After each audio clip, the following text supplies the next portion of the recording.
Hello வணக்கம். இது உங்கள் சிவி ஜோன். ஸோ எல்லோரும் எப்படி இருக்கீங்க? இப்போ பார்த்தீங்கன்னா ஒரு பயங்கரமான தகவல் வந்து ஃபுல்லாக வந்து சோசியல் மீடியாவில் வந்துட்டு பரவிட்டுருக்கு. நிறைய பேர் கமெண்ட்ஸும் கேட்குறீங்க. என்னென்னா அடுத்த வாரம் ஃபினாலே நடக்க போகிறது. அந்த இதில் வந்துட்டு நம்ம கமருதீன் உள்ளே வரப்போகிறாருன்ற மாதிரி அப்டேட் வருது. ஆனால் வந்து பார்வதி வரமாட்டாங்கன்ற மாதிரி அப்டேட் வருது. இதை பற்றி என்ன நினைக்கிறீங்க அப்படின்ற மாதிரி சொல்கிறாங்க. எனக்குமே சத்தியமாக தெரியாது. ஆனால் இங்கே வந்துட்டு ஃபுல்லாக வந்து சோஷியல் மீடியா அந்த மாதிரி விஷயங்கள் போயிட்டுருக்கு.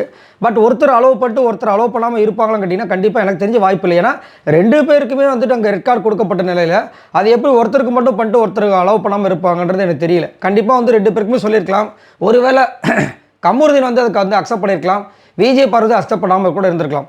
ஏன்னா இதுக்கு முன்னாடி வந்துட்டு ரெட் கார்டு கொடுக்கப்பட்ட நிலையில் நம்ம பிரதீப் கால் போயிருக்கோம். அவர் வந்துட்டு அதை அக்செப்ட் பண்ணலன்னு சொல்லிட்டு அவரே வந்து நிறைய இடங்களில் வந்து சொல்லியிருக்காரு.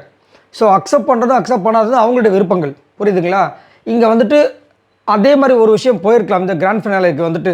ஏன்னா ஃபுல்லாக வந்து மக்கள் வந்துட்டு நிறைய சப்போர்ட்டை கொடுத்த ஒரு காரணத்தினால மேபி திரும்ப வந்து அவங்கள வந்து ஸ்டேஜுக்கு வர வைக்கிறதுக்கு ஒரு விஷயமாக இருந்திருக்கலாம். அதில் வந்து கமருதீன் நான் ஓகே நான் வரேன் அப்படின்னு சொல்லியிருக்கலாம்.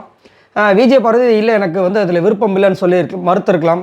என்னவெல்லாம் நடந்திருக்கலாம். பட் இந்த மாதிரி ஒரு நியூஸ் வந்து போயிட்டுருக்கு. இது கண்டிப்பாக வந்துட்டு பார்வதியோட ரசிகர்களுக்கு ஒரு பக்கம் வந்துட்டு ஏமாற்றமாக இருந்தாலும் ஒரு சில பார்வதி ரசிகர் கண்டிப்பாக வந்துட்டு இது நல்ல ஒரு முடிவு அப்படின்னு கூட நினைக்கலாம். ஏன்னா என்னை கேட்டிங்கன்னா கண்டிப்பாக ஒரு நல்ல முடிவு. ஏன்னா ஒன்ஸ் இப்போ நம்ம பிரதீப் வந்து எடுத்தது வந்துட்டு ஒன்ஸ் அவர் வந்து போகும்போது நல்ல ஒரு சப்போர்ட் இருந்துச்சு.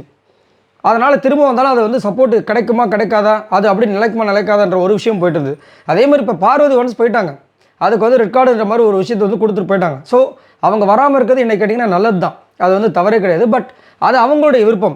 நம்ம வந்து அதில் வந்துட்டு கருத்துக்கள் வைக்க முடியாது. பட் இந்த மாதிரி வந்து விஜய் பார்வதி வரமாட்டாங்களும் அதுக்கப்புறம் கமருதீன் வரப்போகிறதாகவும் வந்துட்டு ஒரு தகவல் வந்து ஸ்ப்ரெட் ஆகிட்டு இருக்குது. இது எந்த அளவுக்கு உண்மைன்றதும் தெரியாது. அது ஏன்னா ஃபினாலே வந்து அடுத்த வாரம் தான் வரப்போகுது. அதில் தான் வந்து அவங்க என்ன இது பண்ண போகிறாங்கன்னு தெரிய போகுது. ஆனால் அதுங்களே வந்து இந்த மாதிரி ஒரு நியூஸ் போயிட்டுருக்கு. என்ன சொல்கிறதுன்னு தெரியல. அது மட்டும் இல்லாமல் நேற்றோட பயண வீடியோ பார்க்கும்போது ரொம்ப ஷாக்கிங்காக இருந்துச்சு. ஏன்னா ஒரு பக்கம் கமருதீன் பார்வதிக்கு 2 பேருக்குமே ரெட் கார்டு. ஆனால் கமருதீன் வந்து அங்கே வந்து அவங்களுடைய அந்த அழகான நட்பை காமிக்கிறாங்க. வினோத்துக்கும் கமருதீனுக்கும் இருக்க அழகான நட்பை காமிக்கிறாங்க. கமருதீன் கூட வந்துட்டு வினோத்தும் சண்டைலாம் போட்டிருக்காங்க முன்னாடி. அதெல்லாம் காமிக்கல. அதை பார்க்கும்போது நம்மளுக்கு கண் கலங்குற மாதிரி ஒரு மூமெண்ட்டை க்ரியேட் பண்ணிட்டாங்க. அங்கே இருக்கவங்க கிளாப்ஸ் பண்ணாங்க. அதே விஜய் பார்வதிக்கு கிளாப்ஸ் வந்துச்சு. பட் விஜய் பார்வதி காட்டுறது எல்லாமே பார்த்தீங்கன்னா வினோத்துக்கும் விஜய் பார்வதிக்கு சண்டை லாஸ்ட்டாக முட்டிக்கிச்சு பாருங்கள். அவங்க வெளியேறதுக்கு முன்னாடி அதை வந்து போட்டு அங்கே காமிச்சிருந்தாங்க. என்ன சொல்கிறதுன்னு தெரியல. இதை பற்றி உங்களோட கருத்துக்களை சொல்லுங்கள். அப்படி சப்போஸ் கூப்பிட்டாங்கன்னா 2 பேரும் வரணும்னு நினைக்கிறீங்களா, இல்லைங்க இதுதான் கரெக்டு அப்படின்னு நினைக்கிறீங்களா, இது நடக்கிறதுக்கு வாய்ப்பு இருக்குதுன்னு நினைக்கிறீங்களா? மறக்காமல் கமெண்ட்ஸ் பண்ணுங்கள். அப்படி வந்தால் யாரை நீங்கள் எதிர்பார்க்குறீங்க, கமருதீனா விஜய் பார்வதி? மறக்காமல் கமெண்ட்ஸ் பண்ணுங்கள். பாய் நண்பர்களே.